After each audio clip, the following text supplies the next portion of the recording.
Welcome to the Freedom 2005 episode of Stories, Wisdom, and Recipes. Happy 4th of July weekend. I have some thoughts to share with you from John F. Kennedy. To those old allies whose cultural and spiritual origins we share, we pledge the loyalty of faithful friends. United, there is little we cannot do in a host of cooperative ventures. Divided, there is little we can do, for we dare not meet a powerful challenge at odds and split asunder. To those new states whom we welcome to the ranks of the free, we pledge our word that one form of colonial control shall not have passed away merely to be replaced by a far more iron tyranny.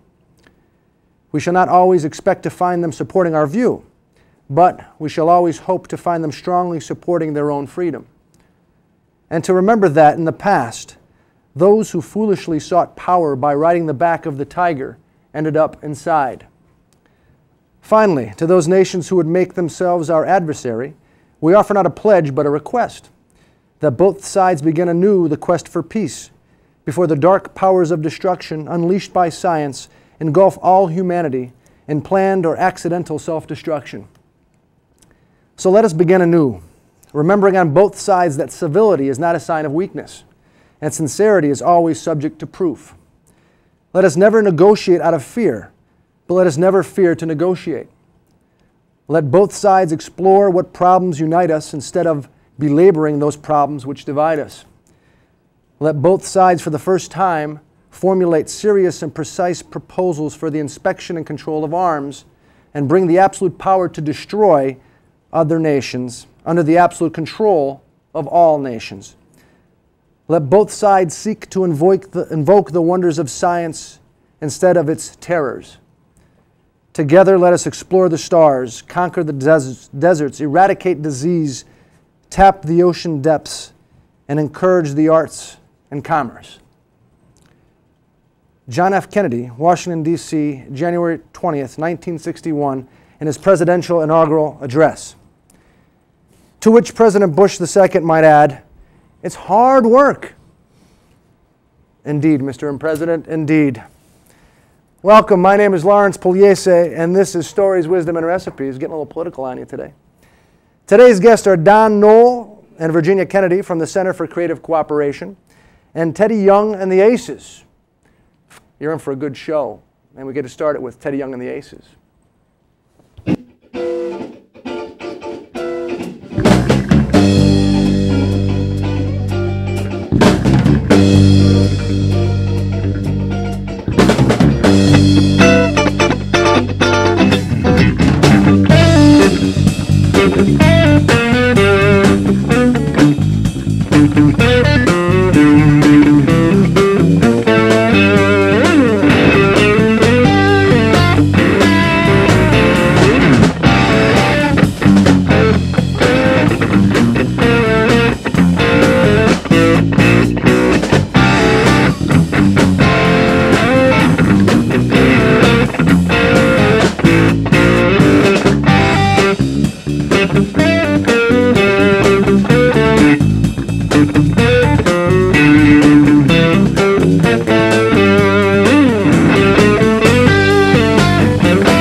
You guys rock.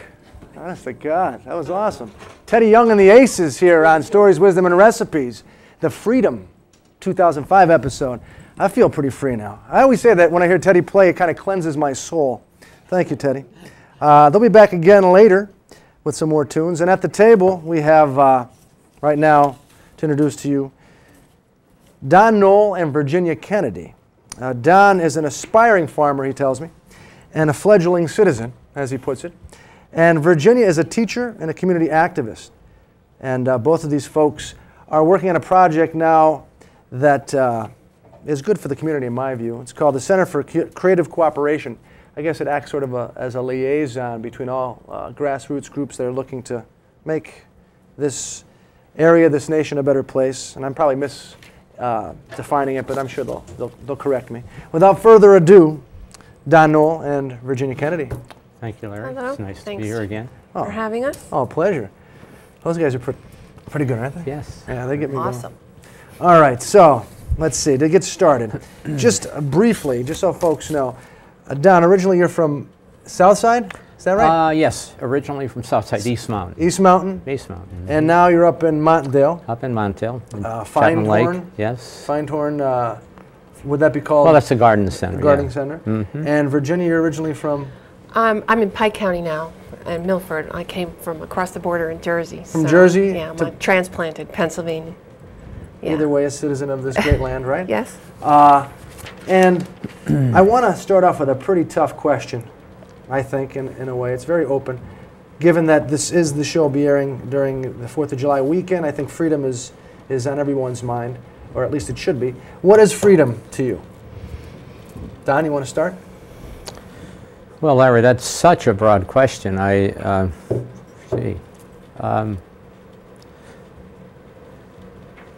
think it has always meant to me that we have certain rights that are guaranteed by our Constitution, and then the question is whether we assert ourselves in a way that we make sure on an everyday basis that in fact these rights are, that we're allowed to assert these rights. What I think we have it now, we always will have it, is a government or a country that will say that we have these rights, but in daily practice we have to determine whether in fact we have them or whether they're slipping away from us. And the right of free speech, the right of assembly, basic kinds of things like that. First Amendment rights, yeah. And in times, grave times like we have now, particularly during wartime, always those rights are under attack, inevitably under attack. And I see that, well, for example, the Patriot Act, I think, would be a good example of the way that the individual rights of privacy, rights of free speech, and so forth, are eroded with things like the Patriot Act. So that if we're going to have those rights, because we claim that is our heritage, then we have to always look each day to determine whether in fact we have them, whether in fact they're eroding. So freedom. So freedom for me, I guess, is very basic kinds of things. But it's not so easy to make. You shouldn't take it for granted. It could be taken away from you if you're not diligent. Well, sure, because if you look at what we have in our country, I mean, we have said that we're many things in this culture. But what we have found out is that not so very long ago we had the civil rights movement. So very obviously, and that was in the 1960s. Yeah, that's not that many years ago that we were seeing what people had to do simply to be recognized as citizens of this country. With the full privileges. Right, and we saw what happened. Well, that didn't occur because we had a constitution. It occurred because people said that it was a constitution, but that in fact they were prepared to do what they did to make sure that we recognize as a culture, that we recognize those rights. And for a very long time we didn't. And just prior to that, we had suffrage. We had, what was it, 90 years ago. Yeah. And prior to that time, women were, it's astounding to me, but women were not allowed to vote. And we know some of the history of that, what women went through. And that's a very short time. There's a lot of young women that I come across at times. This is just sort of an aside. We'll get into a conversation about suffrage, and I'll ask, in some way, shape, or form, something that leads me to the belief that, or the understanding that their view of history is that women just started to vote in the 60s. Honest to God, there's a lot of young women today who are, in their teens, early 20s, who think the first time women got a right to vote was in the 60s. But Virginia, to you, freedom. I think to go a little further or a little more deeply into what Don is saying in terms of the constitutional rights, freedoms that we've embodied in that document. That document, as well as our declaration, is based on two concepts. The concept of self-determination, the right to self-determination, and the other concept is inalienable rights, meaning that just by virtue of being human, by virtue of being born, you have the right to determine who you want to be, what kind of life you want to lead, what you want to say, what religion you want to practice. And of course, within any society, there has to be limits. Every society since the beginning of man has had a basic structure of law and order. What I want to be can infringe on your right to exist. And that's the foundation of what we call America. And yet, as Don pointed out, America is an evolution. We've been fighting to create it since its inception, fighting to make it be what it's supposed to be since its inception. And that battle continues because it's human nature. There are just forces in human nature of people who want to be in control and to maintain the rights of all peoples to determine who they want to be, what they want to be, what religion they want to practice, what they want to read, does require vigilance. It does require constant attention. And I think in America, as evidenced by those 20-year-old girls who don't know the history of suffrage, we have very short memories of our own history, our own responsibilities, the mistakes we've made, the good things we've done. I think we forget very quickly. And we don't teach it enough either, through history books and whatever. We don't teach those chapters in history that need to be taught to remember those things. Well, you just bring me to another question. You both just defined your view as succinctly as possible and as broadly as time will allow what freedom is. But I want now, if you would, reflect on what stands in the way of freedom. You kind of touched on that a bit before, Don, and what nurtures freedom. So you could start if you want, Virginia. What stands in the way of freedom, that, as you put it, and what nurtures it? I think what stands in the way of freedom, for me, the absolute biggest thing is any given group who believes that their way of life is the way of life that everyone should live. That a certain way of practicing culture, a certain way of practicing education, a certain way of practicing government is the absolute right way. They know it, they have it, and therefore everyone else must behave in this way. We were talking before we got started about indigenous cultures, for example. And that's a very dark chapter in the history of this country. Genocide, really. Genocide, really. And one of the most basic issues with Indian people was, the expression goes, let's keep the man and kill the Indian.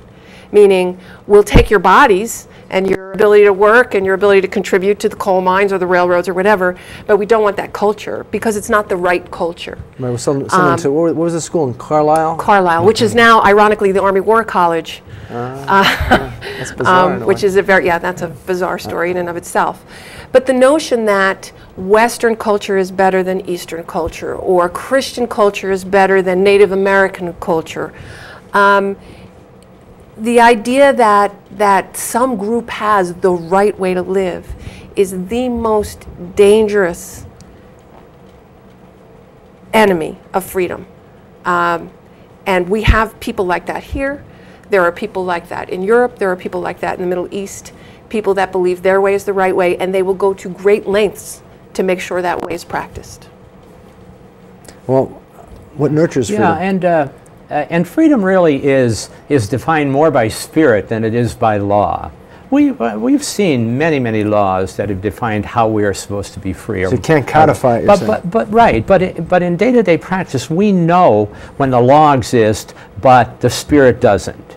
And particularly during, and I bring it up again, particularly during times, the gravest times, like when the country's involved in war, we will find out whether in fact we are embracing the spirit of freedom.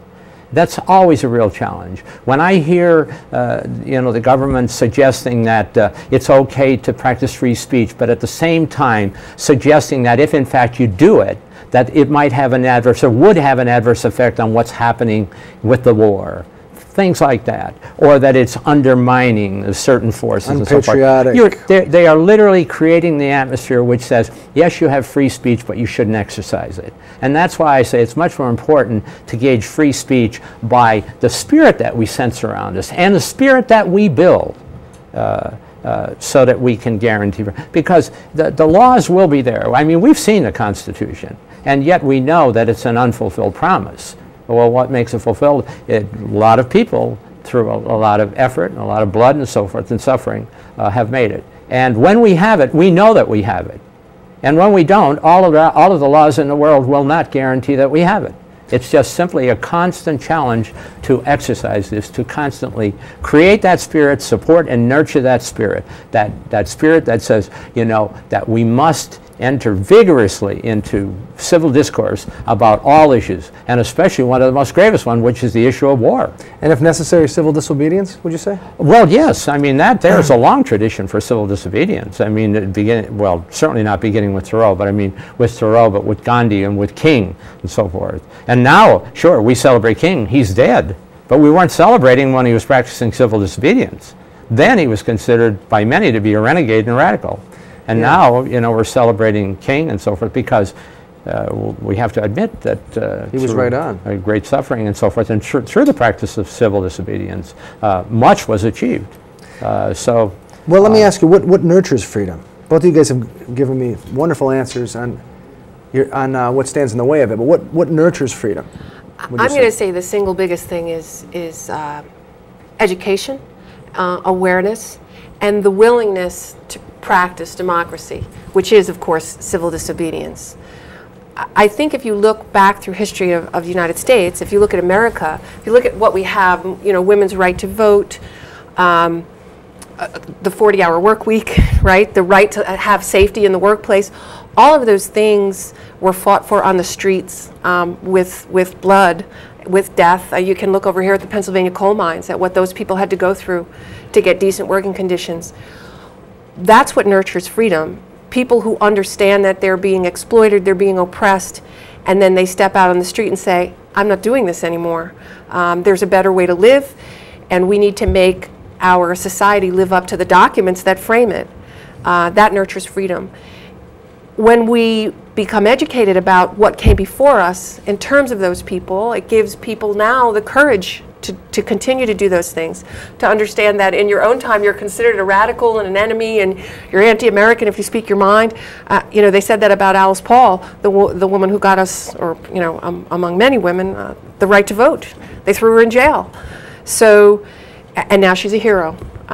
We need to remember those people, we need to be aware of them, and then we need to practice what we preach, what we write in our documents, and we do that by speaking out, by hitting the streets, and by nurturing, as Don said, not just the word freedom, but the spirit of it. The idea that, yeah, it's okay to really be aware, and it's okay to really say what I have to say, and I shouldn't feel unpatriotic doing that. I should feel just the opposite. Well, we are very ambivalent in this country about this whole question of democracy and freedom. So today, right now, you think we're ambivalent? Oh, yes. I think we always have been. I think we always will be. It's just a question of whether we can be candid enough 60s? about saying that we're ambivalent about it because we believe that we always have it. And therefore, there's no need to even question whether, in fact, we have freedom and democracy in the country. Well, do you think today... But we should never be afraid of challenging that whole thing, because if, in fact, we have it, what is the fear that we examine it? Well, I mean, that will weaken our nation against the terrorists. That the economy, if we don't consume and buy, will fall apart, and companies will close, and people won't have jobs and health care. Even though they don't have health care to begin with. Those kind of messages are thrown out there. And also I think, I don't know if you're asking me a question, but I'm giving you an answer. Yeah. Also I think sometimes we aren't taught in the education system early on how to think critically. And once a really complicated set of situations is put on the table, it's easier for most people, because of the many challenges they face, economically speaking, and what have you, day to day, to just write whatever. You know, I can't find the energy, and I don't have the tools. Not consciously knowing this, but that's what keeps them from delving into these complicated issues. So, I'm asking you, do you think we can ever have a community sort of effort widespread enough that would change what's going on in Washington or Harrisburg or City Hall? In the 19th century, when the robber barons were stealing the country blind, killing it environmentally with railroads, etc., and sort of taking apart the whole fabric of what America was supposed to be in terms of the family farm or the local business owner or whatever. The populist movement, which was very successful in pushing towards a more equitable society in America, those were people on the street having conversation. You know, they'd have a meeting at a farmhouse, and then they'd have a meeting at the next farmhouse the next night. They didn't have the internet. They didn't have telephones. Right. They didn't have anything. Exactly. They had each other. They had word of mouth. They had conversation. And that's, I think, what the country itself has lost and what we need to go back to, and what grassroots movements are trying to do. That the local is the global, as much as the global is the local. And if we're going to affect the world in a good way, then we need to be able to talk to each other in our local communities in a good way, face to face, like we're doing here, discussion-wise. Well, tell me a little bit about your organization that you're trying to get started, the Center for Creative Cooperation. I think that has, as part of its intention, to do exactly what you're talking about. Right or wrong? Yeah, well, just one quick comment before we get into that, and it has to do with what happens when we exercise freedom. I think there's an illusion about what freedom is. When we are exercising freedom, it's not very comforting. See, that's the whole thing. I think that we're looking for comfort and freedom at the same time. Just wrap yourself in a flag. Well, whatever form it takes. Or we'll keep you safe. Right. Or we're looking for stability. But in fact, freedom and freedom of expression is always about change. It's hard work. Looking at the existing, it's hard work. Looking at the existing order of things and saying, well, we don't like a lot of the existing order. And of course, the existing order are our institutions and our laws and our government and so forth. And all of that mighty force is trying to hold on and to maintain that kind of stability. And other folks, in the name of freedom, are saying we need, in the name of freedom, to really challenge that. So you can see that dichotomy, and that creates a lot of tension and a lot of uncomfortable feeling.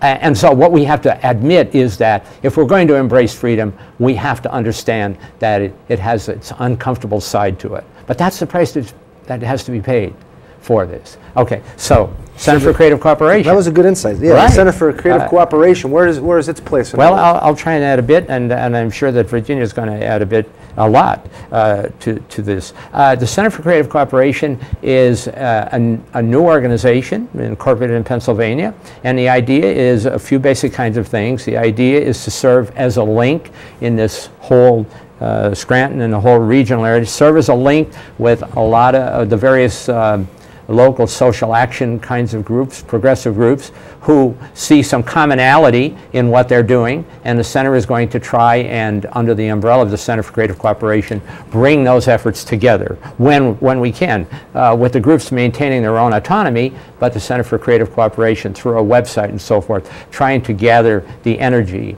the collective energy of the groups to focus in on issues that occur. In addition, that the center is going to have some of its own issues, things that we're promoting, such as the whole idea of rebuilding healthy, just, sustainable communities. We believe that for the most part, we don't have that we need to rebuild that. You mean environmentally sustainable? Well, in every way. Healthy economically, healthy socially, healthy environmentally, essentially a sustainable community where you can continue to do things over and over, and they work.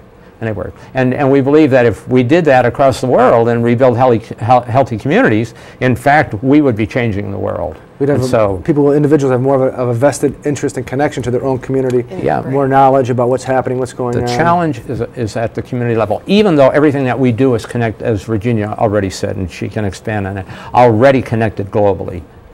So, Virginia? Yeah,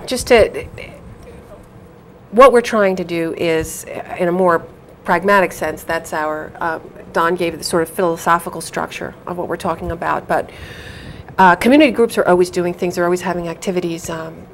3 times out of 4, 2 groups are doing something on the same night. Or a Saturday rolls around and one group says, I need 5 bodies and where am I going to get them from to help me man this table or to do this or to that. And we said, well, we're not talking enough to each other. That if all of these local groups were talking to each other and collaborating where they could, not to lose their autonomy because different people have their different projects. For example, we have a Scranton Area Garden Exchange, which is Liz Randall, who's head of the Jane Copas Women's Center. That's her project, getting a community garden going up here on the U of Scranton's property. She needs people to dig in the garden on a particular night. She may need to go to another group of people and say, can you get me 3 people that will come and dig in the garden? We did a trip to Washington a couple of weeks ago where 5 of us from various groups represented 12 other community groups with specific ideas that we had that we wanted to get across to Senators Specter and Santorum regarding the energy policy. So we collected all the groups, we got together, okay, this is what we want to say, and then we went down there with letters from all of these groups. It was a collaboration among us because all of us going down there as a collaboration of groups has much more voice, much more power than just one group or another going down to Washington to see these guys.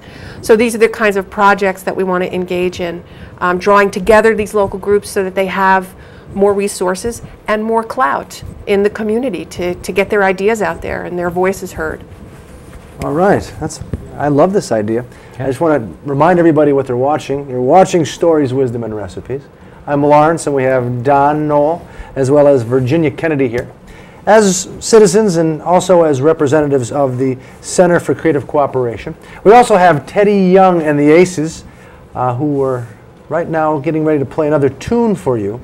After these guys are done knocking our socks off once again, we'll get into some more philosophical discussion regarding freedom. Since this is the Freedom 2005 episode of Stories, Wisdom, and Recipes, happy St. Patrick's Day. I'm hoping you're having a great time, hoping you're beating the heat as well. I feel a little self-conscious with my dialogue because I'm sitting next to an English professor, so I'm a little self-conscious. No anas or no's today. Anyhow, you guys ready? I think we're ready. Yeah? Once again, here on Stories, Wisdom, and Recipes, it's my pleasure to introduce to you Teddy Young and the Aces.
Teddy Young and the Aces. All right. Ain't that Americana or what? That's Americana right there. Sissy Strut, that was called. And give you guys a moment here to introduce the band. Perhaps, why don't you grab a mic, Teddy? There you go. Beautiful. That's Teddy. Teddy Young. Chris Kolajczyk on the drums, also known as Copernicus. We got Bob Frog, call him Bob Fenstermacher, on the bass. Yeah, nice rhythm section too. Excellent. You guys are a wonderful band. Do you have a website you want to share with the crowd? www.teddyyoung.com is the website. You can check that for all the dates and all that other good stuff. And later on, after we get done talking to these good folks who play our national anthem for us? I'm going to try to learn it in between. Would you do that for us? Yeah, we're going to work on it for Okay, you. thanks. See if we That'd can be- work something out. That'd be awesome. Teddy Young and the Aces here on Stories, Wisdom, and Recipes. Thank you, guys. Thank you very much. All right, welcome back. If you're just tuning in, my name is Lawrence. We're here with Don Knoll and Virginia Kennedy, and this is our Freedom 2005 show in honor of Independence Day, 4th of July, here in the United States of America. And I want to go back to the table, ask you guys a few questions. This one's kind of wordy. Let's see if I can make any sense of it. Is the U.S., ideologically speaking, a country home to the free and the brave? Well, you know, one of the things that we haven't done and we should do right now, when you say is a home to the free even, is the whole question of what we mean by freedom. I mean, we claim that we have political freedom, so that if in fact you register, you can vote, and we think that you're free when you vote. But in fact, we find out when we look at our voting patterns that we're not even sure anymore whether we really want to encourage people to vote, because we make it so difficult to register. Many people are excluded and so forth. We don't provide time for people to get to the polls. So even when we examine our whole commitment to just that one issue, and that's a very limited issue of freedom, to vote, limited expression of democracy, to vote, we find out that, again, we have this kind of ambivalent feeling about whether we're going to commit to that. But that's political freedom. But what we have not asked is the whole question about economic freedom.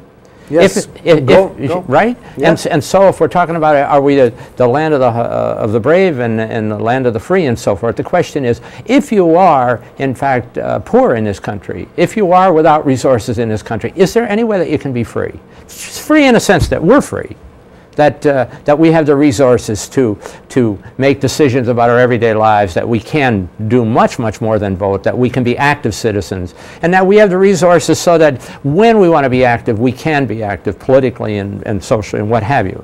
And I say that many people, because they don't have economic freedom, in fact don't really have the opportunity to be truly free. So I would have to say it's a qualified freedom in our country.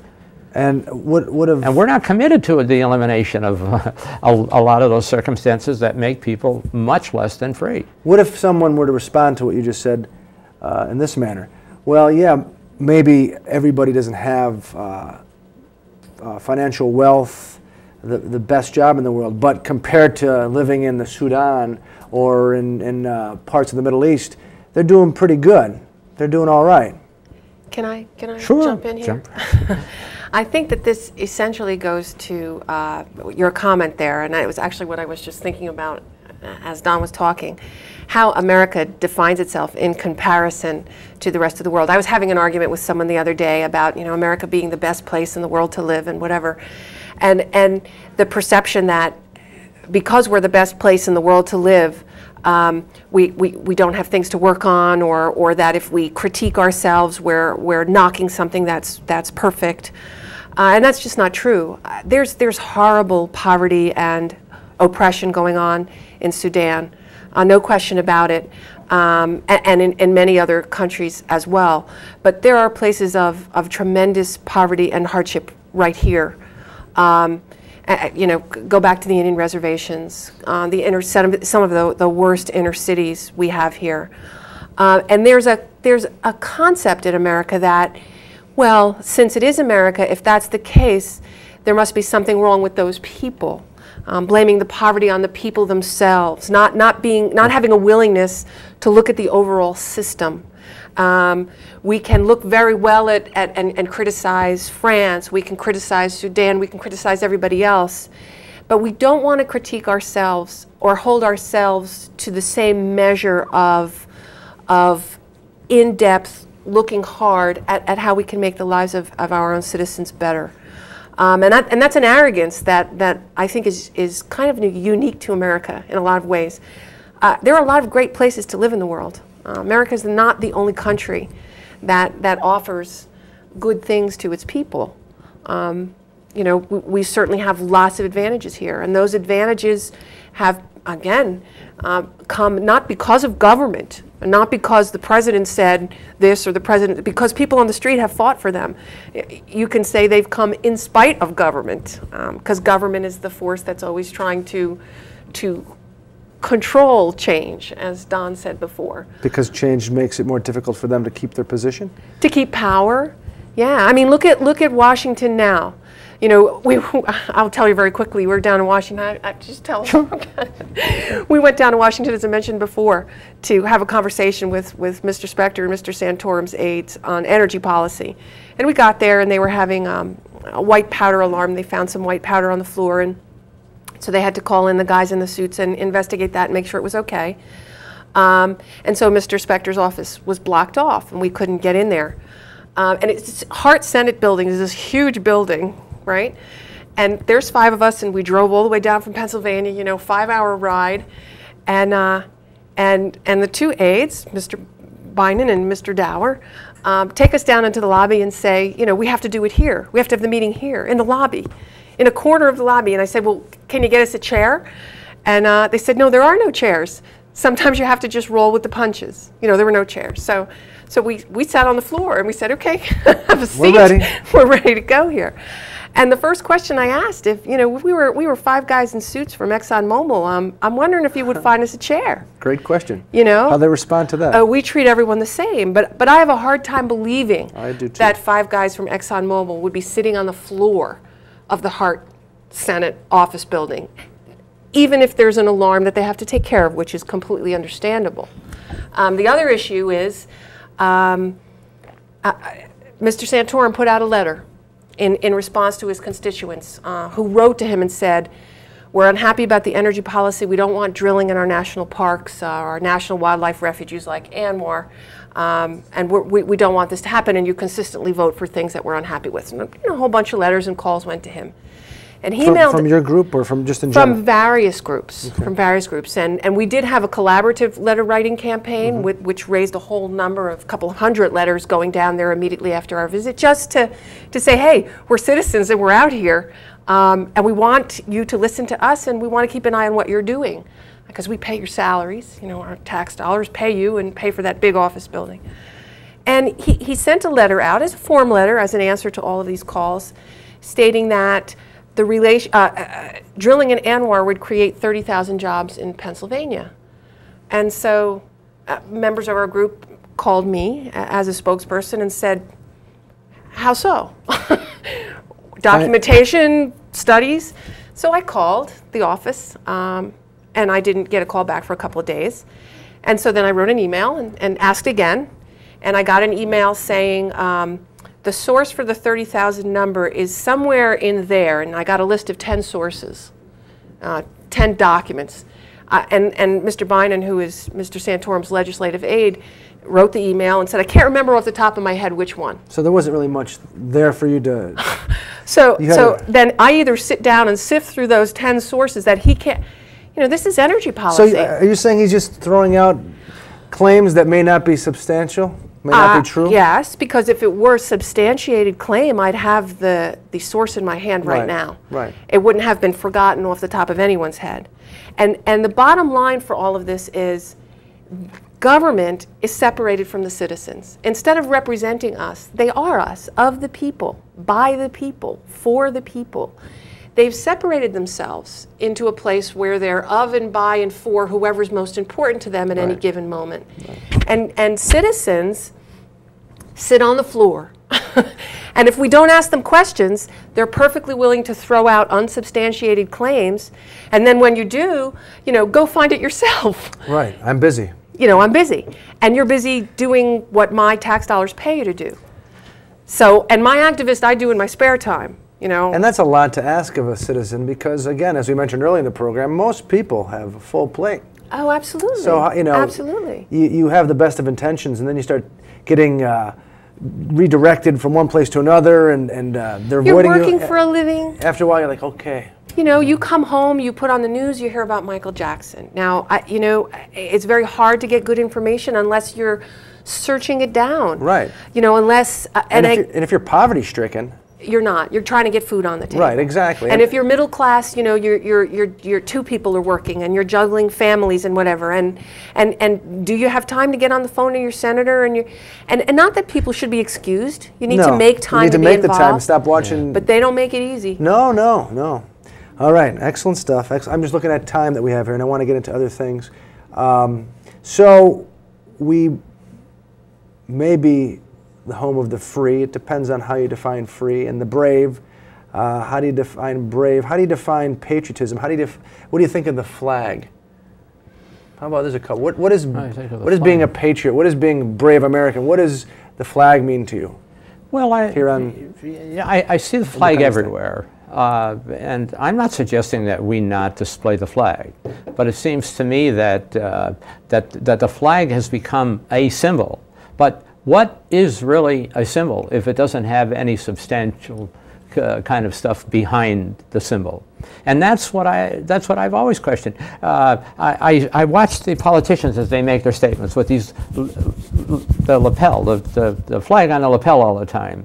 And there again, we're seeing the symbol. So what I'm saying is the symbol really doesn't mean much if, in fact, when we look at ourselves as a culture and we examine how we particularly use our resources. When we were talking before about comparing ourselves to others, to Sudan and so forth, the great tragedy for our country is that we have enormous wealth. We have the capability to get rid of poverty, but we don't do it. They may not and probably don't. So that's unforgivable.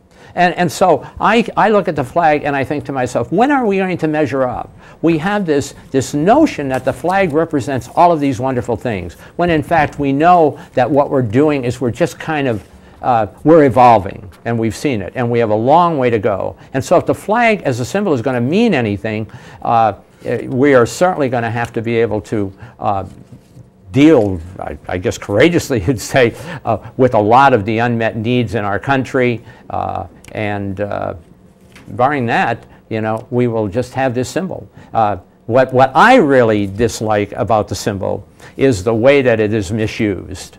To folks that don't want to be quiet, what do they say? The last refuge of a scoundrel is the flag, and so forth. And I see that all the time when people are not wanting to be questioned about the policy. And particularly right now, I have to be very candid. I see the president; he has it on his lapel, but a lot of them have it on their lapel.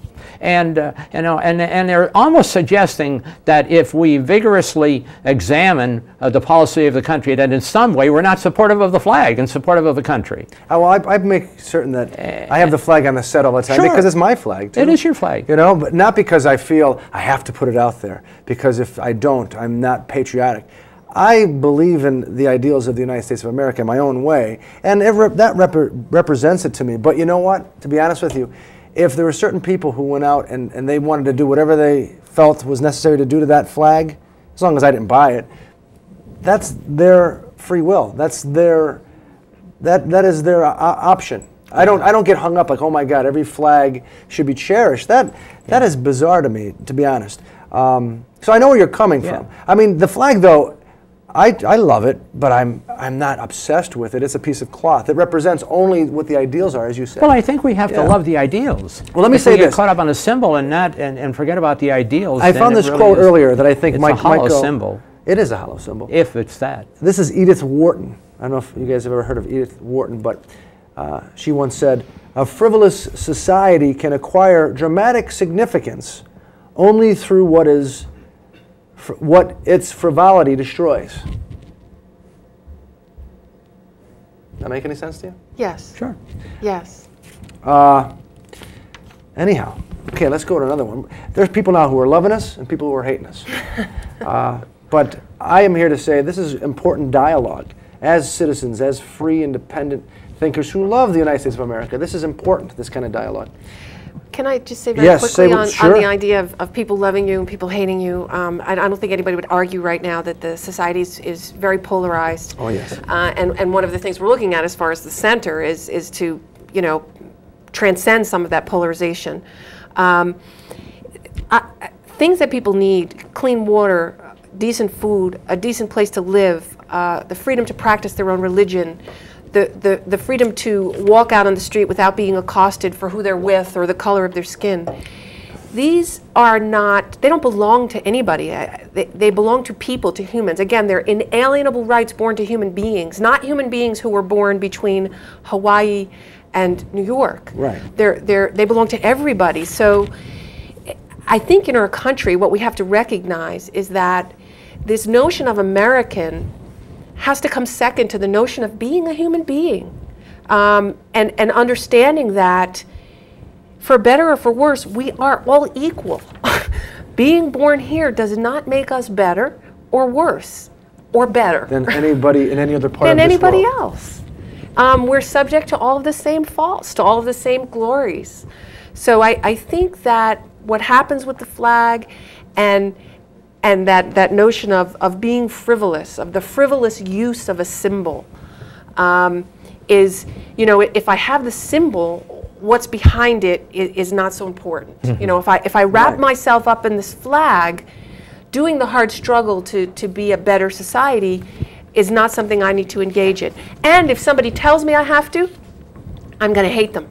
Right, and that, Because they're un-American. and that frivolity, Which is hardly a commitment to the ideal of the flag. destroys the You see, ideals of the so- flag. Exactly, exactly. I have Right. another, and this gives me an opportunity to go to another question here, sort of coming from a comment you made a moment ago. By the way, you're watching Stories, Wisdom, and Recipes here.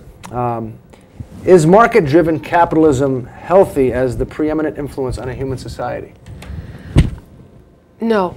Why not? Because there's more to life than just acquiring property. There has to be free market. There has to be competition. That competition and that free market has to be regulated by a humane government kept in line by its citizens.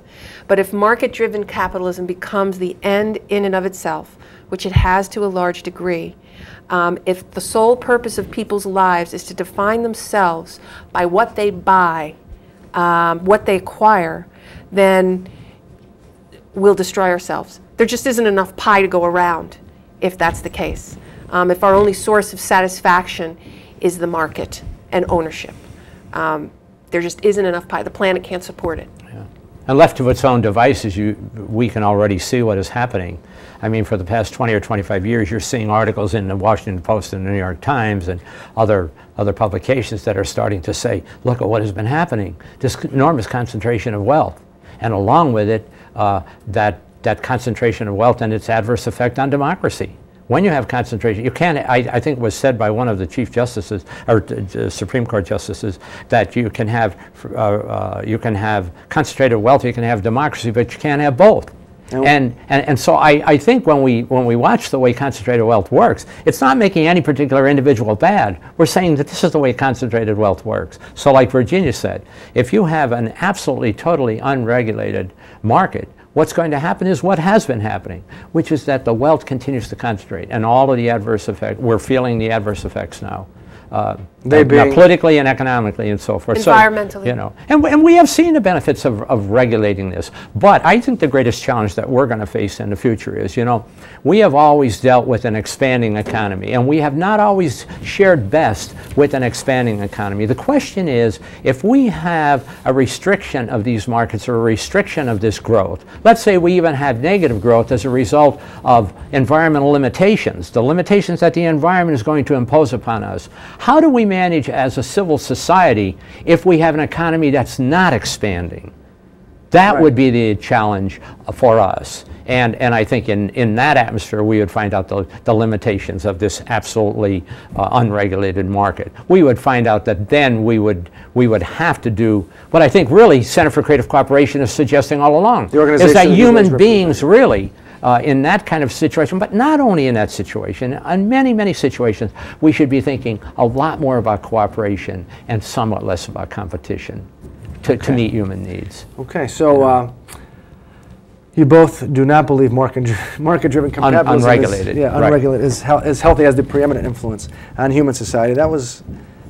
You guys are very fascinating, very intelligent, and I'm happy that you are grabbing hold of this notion to create a center that will bring together folks, well-meaning, intelligent folks, to reflect on some of the challenges we as citizens face in this great country of ours.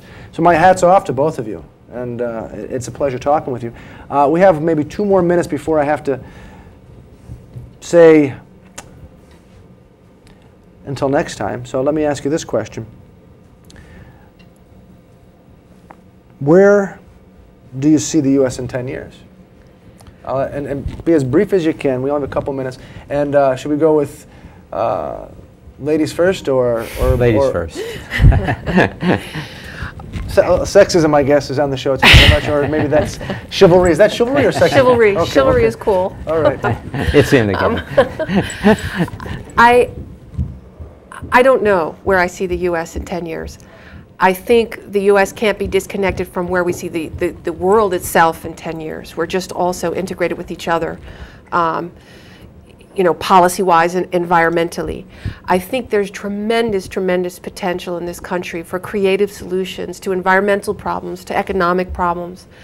I think if people stop trying to defend the status quo, trying to blame the other guy, trying to look in foreign countries for what they're not doing right, and spending tremendous resources to correct that.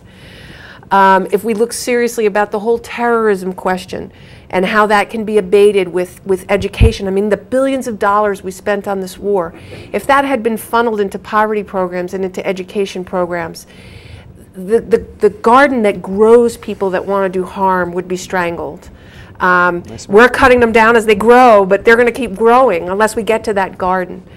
And the United States has the ability to do all those things if we make those choices. If we make the choices not to concentrate on who can marry who and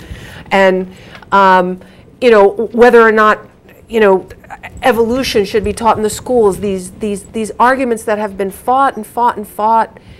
We need to move past that. And if we can, we have tremendous potential to really save the planet. And if we choose other, then the planet's got some real problems. Okay, thank you.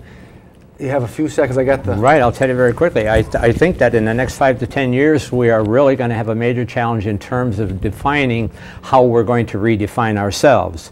And and we are in a finite world, it's a finite economy and so forth. In the midst of that, I think the challenge is going to be how can we maintain a kind of a civil and a supportive culture at the same time that we have these great challenges before us. Change is coming. Change is absolutely coming. We can see it because of our heavy dependence on oil, and when that increases, it is going to force us to re-examine everything, including where and how we grow food and our whole transportation systems and many, many other things. It's going to be an enormous challenge to our institutions and to all of us. And what we want to see through the Center for Creative Cooperation is this vigorous discussion where we can engage in civil discourse and really look at all of these issues and say, how can collectively, through a lot of cooperation, how can we manage this change? It is inevitable, it is coming, and the question is, how are we going to handle it? Can we do it real quick? Do you think we can do it? Oh, I think we can. Yeah. And if people want to get in touch with you so they can help, how could they get in touch with you guys? Center for Creative Cooperation. Our website is being built right now. Okay. It's not up there yet, but it will be within the next week. In the meantime, we have a phone number where I can be reached. It's 570-352-4841. For anybody who's interested in finding out more about the center, they can call that number. All right. Don Knoll, thank you so much, Larry sir, for being Pugliese, here. it's nice to be with you Pleasure. again. Virginia Kennedy, thank you. Thank you so Nice much. to be here. Thank you. Stories, wisdom, and recipes here on Channel 61. I'd like to thank the crew, Phil, Adam, Matt, Arnold, and of course, Mark. In a moment, we're going to go back to Teddy and the Aces. Next time, we have an episode focusing on the life and politics of LBJ, Lyndon Baines Johnson, with Professor George Haskett. Make sure you tune in for that. Check out the Red Light District in downtown Scranton this weekend. It's electric. This Saturday and Sunday, July 1st and 2nd, another electric weekend in the downtown. Electric Light District, I mean lights, red ones, at businesses. They're going to be having special things going on. Pause in classes, pause in classes. I'm reading the text now. Huh? All right, so there you have it. Another episode of Stories, Wisdom, and Recipes. I need a good night of sleep. Really, this heat is killing me. I don't think it's going to happen this weekend, though. So much to do. Gotta go reflect and celebrate the ideals of freedom. Nourish them. Remind each other what this great country is all about. No one should own this nation. Not the CEOs, not the NPOs, not the politicos, not the radicals, left and right. The lazy, the crazy, or those constantly looking for a fight. No one should own this nation, but all should be heard, should speak and think and work towards its wonderful ideals and an understanding of its patchwork history of struggle and inspiration. Healthy perseverance, not consternation. Happy Independence Day. Once again, Teddy Young and the Aces with our national anthem.